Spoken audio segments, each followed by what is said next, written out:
एक बार एक व्यक्ति गौतम बुद्ध के पास गया और बोला, बुद्ध, मैं अक्सर लोगों को यह कहते हुए सुनता हूं कि हम जो सोचते हैं वही बन जाते हैं। इसलिए मैं आपसे जानना चाहता हूं कि हमारा जीवन हमारे विचारों से कैसे जुड़ा है और हमारे विचार हमारे जीवन को किस हद तक प्रभावित करते हैं। बुद्ध ने कहा है कि यह सत्य है कि मनुष्य जो सोचता है वही बन जाता है। कोई भी विचार जिसे हम लंबे समय तक अपने मन में रखते हैं और उसके बारे में बार बार सोचते रहते हैं, हम वैसे ही बन जाते हैं। लोग उन्हीं के साथ अपना निर्माण करते हैं। विचार जिसके बारे में वह लगातार बनता रहता है, व्यक्ति का चरित्र उसके विचारों से भी बनता है। यदि विचार अच्छे हैं तो चरित्र भी शुद्ध होगा और यदि विचार ही प्रदूषित हैं तो चरित्र भी बुरा होगा। अगर आप ध्यान से देखेंगे तो पाएंगे कि आपके जीवन का हर पहलू आपके किसी न किसी पहलू से जुड़ा है। आप आज जो भी हैं अपने विचारों की वजह से हैं। आपके विचार अच्छे या बुरे किसी न किसी तरह से आपके जीवन को अच्छा या बुरा बना रहे हैं। हम जैसा सोचते हैं वैसा ही हमारा चरित्र बन जाता है। जिस प्रकार स्वस्थ बीज के बिना कोई वृक्ष विकसित नहीं हो सकता, उसी प्रकार अच्छे विचारों और अच्छे चरित्र के बिना कोई भी मनुष्य सफल नहीं हो सकता। और यदि उसके विचार नकारात्मक हैं तो वह अपने जीवन को गलत दिशा में मोड़ देगा। उसी प्रकार हमारे जीवन में अपने विचारों और कर्मों के माध्यम से कई बीज बोएं और उस बीज का फल या तो हमें दुख दे सकता है या खुशी। यदि हमने सकारात्मक विचारों के बीज बोए तो हमें सफलता और खुशी मिलेगी, लेकिन यदि बोए गए बीज नकारात्मक विचारों के हैं तो सफलता और दुख साथ साथ चलेंगे। जिन लोगों को आप सफल और महान मानते हैं वे यहां ऐसे ही नहीं पहुंच गए। उन्होंने अपने विचारों पर नियंत्रण रखकर अपना चरित्र ऐसा बनाया कि और इसी चरित्र के बल पर उन्होंने महानता की ऊंचाइयों को छुआ। तो मूल रूप से आपके अंदर जो विचार हैं, यदि आपके मन में दूसरों के प्रति क्रोध, ईर्ष्या, घृणा है तो आप बाहर भी वैसे ही होंगे, तो आपको बाहर भी वही मिलेगा। तुम्हें ऐसे लोग मिलेंगे जो तुम्हारे साथ वैसा ही करेंगे। यदि तुम्हारे पास प्रेम, शांति, करुणा है तो तुम वैसे ही बन जाओगे और आप बाहर भी वैसा ही पाएंगे। और जो ऐसे विचार रखता है उसे सम्मान और प्यार दोनों मिलता है। वस्तुतः मनुष्य अपने जीवन का निर्माता स्वयं है। वह इसे बना या बिगाड़ सकता है। मनुष्य अपने चरित्र का निर्माण अपने कार्यों और विचारों से करता है। अपना समुदाय बनाता है, अपनी किस्मत खुद बनाता है। व्यक्ति ने कहा, लेकिन बुद्ध, मैं अपने विचारों से खुद को कैसे सुधार सकता हूं? बुद्ध ने कहा था कि अगर तुम खुद को सुधारना चाहते हो तो सबसे पहले अपने विचारों पर ध्यान देना शुरू करो। तुम्हें यह देखना होगा कि तुम दिन भर क्या सोच रहे हो। क्या तुम दिन भर मन में बुराई और लोगों के प्रति नफरत पाल रहे हो? आपको बस इस बात पर ध्यान देना है कि आप अच्छाई की ओर जा रहे हैं या बुराई की ओर। जब आप अच्छे से समझ जाएंगे कि आपके दिमाग में अच्छे विचार चलते हैं या बुरे, तभी आप अपने सोचने के तरीके में बड़ा सकारात्मक बदलाव कर पाएंगे। आपके अंदर कभी न खत्म होने वाला खजाना है। आप नहीं जानते कि आप क्या कर सकते हैं, आप किस तरह की अद्भुत शक्तियां प्राप्त कर सकते हैं।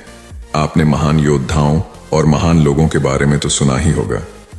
यदि आपको उनकी शक्तियों पर विश्वास नहीं है, आपको बस यह मानना होगा कि आग के बिना धुआं नहीं होता। जरूर उनमें कुछ तो बात होगी जिसकी वजह से उनके बारे में इतना कुछ लिखा और कहा गया है। तो वे कौन लोग थे जो दुनिया में महान योद्धा और आदर्श के रूप में पूजे जाते थे? अगर हम थोड़ा और गहराई से सोचें तो ये वे लोग थे जिन्होंने अपने भीतर के अटूट खजाने को पहचाना। वे लोग अभ्यास करते रहे और सभी की भलाई करने वाले लोगों की मदद करके खुद को बेहतर बनाते रहे और वे दुनिया में महान और अमर हो गए।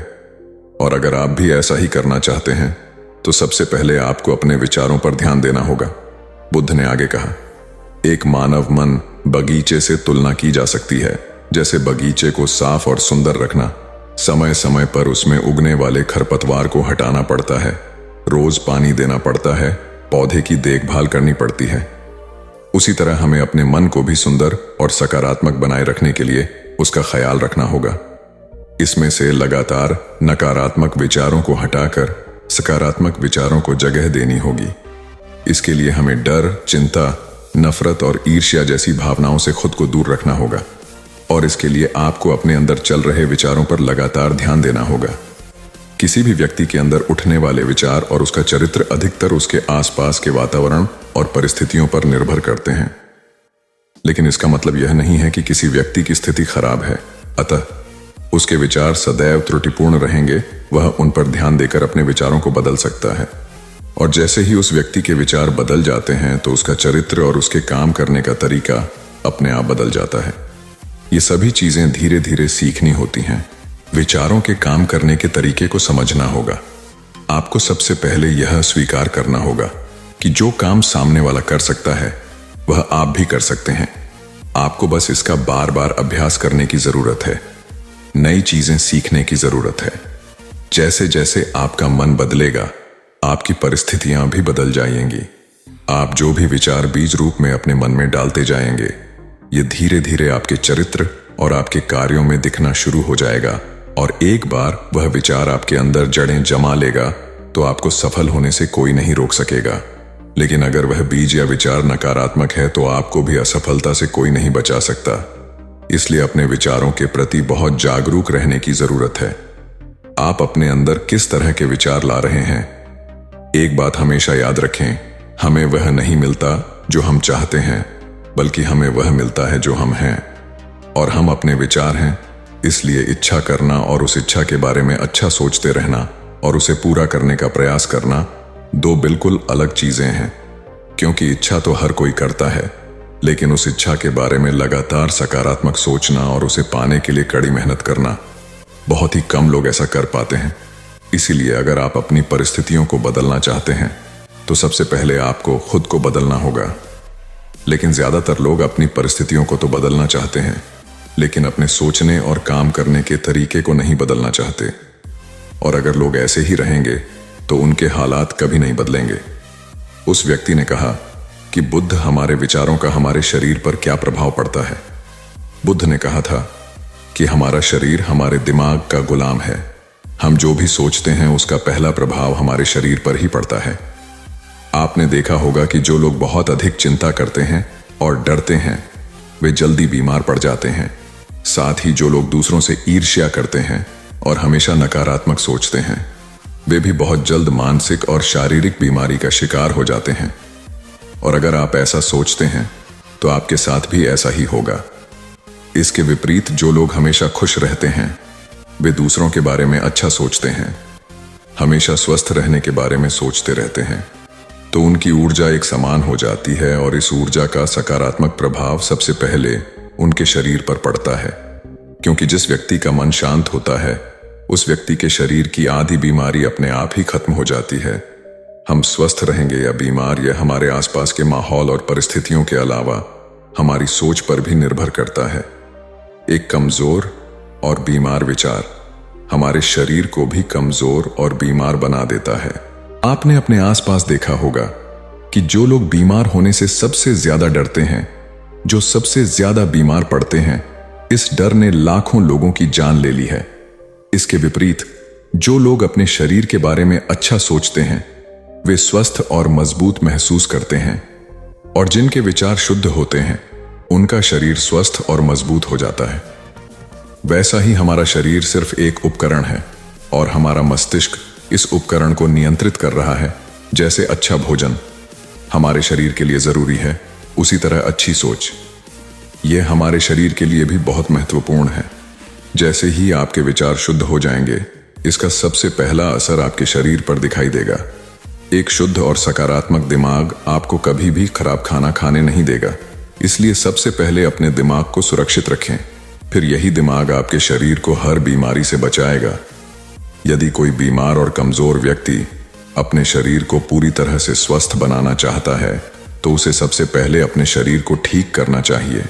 विचार और उसका मन उसे प्रकृति के संपर्क में रहना चाहिए, उसे सूरज की रोशनी में रहना चाहिए और एक सेकंड के लिए भी अपने शरीर के बारे में नकारात्मक नहीं सोचना चाहिए। वह जैसा स्वास्थ्य चाहता है वैसा ही उसे महसूस करना चाहिए और पूरा विश्वास है कि वह वैसा बन सकता है। उस व्यक्ति ने कहा, बुद्ध, अब आप मुझे बताएं कि हमारे विचार हमारे लक्ष्य को कैसे प्रभावित करते हैं। बुद्ध ने बताया कि जब तक आपका लक्ष्य आपके विचारों के अनुरूप नहीं होगा तब तक आपको सफलता नहीं मिल सकती है।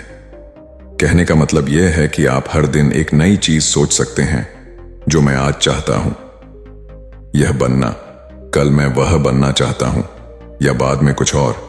लेकिन जब तक आप अपने लिए कोई लक्ष्य निर्धारित नहीं करते तब तक आप कोई भी बड़ा काम नहीं कर सकते, क्योंकि नियम यह है कि जो काम हम बार बार करते हैं उसी काम में हम आश्चर्यजनक सफलता हासिल कर सकते हैं। अगर आप हर दिन अपना लक्ष्य बदलते रहते हैं तो आप कहीं नहीं जा रहे हैं। इसलिए आपके जीवन में एक निश्चित लक्ष्य होना चाहिए और आपको अपनी पूरी मेहनत और लगन से उस लक्ष्य को पूरा करने का प्रयास भी करना चाहिए। और इसके लिए आपको अपने सभी विचारों को अपने लक्ष्य पर केंद्रित करना होगा, अन्यथा आपके विचार बिखरे रहेंगे और हो सकता है कि एक बार आप असफल हो जाएं या आपको शुरुआत में कोई सफलता न मिले तो दूसरों को देखकर आपके मन में यह ख्याल आने लगा कि यह काम तो आसान है, जब वह इस काम में सफल हो सकता है तो मैं भी सफल होकर अच्छा पैसा और नाम कमा सकता हूं। और यह भी संभव है कि इस काम में असफल होकर भी तुम दूसरी तरफ भागो और ऐसा करते समय आप कई काम करते हैं, लेकिन हो सकता है कि आप किसी एक चीज में सफल ना हो पाएं। इसलिए आपको पहले एक चीज तय करनी होगी, तभी आपके विचार एक काम पर फोकस कर पाएंगे। अब आपका वह लक्ष्य कुछ भी हो सकता है, चाहे मन की शांति पाना हो या अमीर बनना हो, लेकिन याद रखें लक्ष्य वही है जो आपके विचारों को एक दिशा में केंद्रित रख सके। यदि आप बार बार अपने लक्ष्य हासिल करने में असफल हो रहे हैं तो इसका मतलब यह नहीं है कि आप इसे हासिल नहीं कर सकते, बल्कि इसका मतलब है कि आपके पास अपने लक्ष्य को हासिल करने का तरीका गलत है। इसीलिए आपको अपना लक्ष्य नहीं बदलना है, बल्कि अपनी सोच और अपने काम करने का तरीका बदलना है। अगर आप ऐसा करेंगे तो आप धीरे धीरे सीख जाएंगे और अपने लक्ष्य तक पहुंच जाएंगे। अपनी असफलताओं से कभी मत डरो। अगर आप कुछ बड़ा हासिल करना चाहते हैं तो आपको अंदर से बहुत मजबूत होना होगा, क्योंकि चाहे आप कुछ भी करें, लोग अक्सर आपको अपनी बातों से कमजोर और हताश करने की कोशिश करेंगे। इसलिए अगर आप डरेंगे तो आप अपने किसी भी लक्ष्य में सफलता हासिल नहीं कर पाएंगे, क्योंकि डर आपकी सभी आशाओं को नष्ट कर देता है और आपके सभी विचार केवल आपके डर तक ही सीमित रह जाएंगे। और डर डर कर आप अंततः खुद को शारीरिक और मानसिक रूप से बीमार बना लेते हैं। तब आपको समझ आएगा कि आपने अपने झूठे डर के एहसास में कितनी बड़ी गलती कर दी है, और फिर आपके लिए खुद को उस स्थिति से बाहर निकालना बहुत मुश्किल हो जाएगा। इसलिए सबसे पहले एक लक्ष्य बनाएं ताकि आपके विचार उस पर केंद्रित हो सकें। उसके बाद अगर आप बार बार असफल होते हैं तो भी घबराएं नहीं, क्योंकि यह लक्ष्य हासिल करने का ही एक हिस्सा है। और पूरा विश्वास रखें कि आप जरूर सफल होंगे और एक दिन तुम भी हो जाओगे। उस व्यक्ति ने कहा, बुद्ध विचारों और मन की शांति के बीच क्या संबंध है? बुद्धा ने बताया कि मन की शांति एक ऐसा खजाना है जिसे दुनिया के 1% लोग भी हासिल नहीं कर सकते, और जिसने ये खजाना हासिल कर लिया है वह दुनिया के सबसे भाग्यशाली व्यक्ति हैं। वह भीड़ में अलग दिखता है, यह कहना उतना आसान नहीं है जितना लगता है। मन की शांति केवल लंबे समय तक आत्मनियंत्रण के माध्यम से ही प्राप्त की जा सकती है।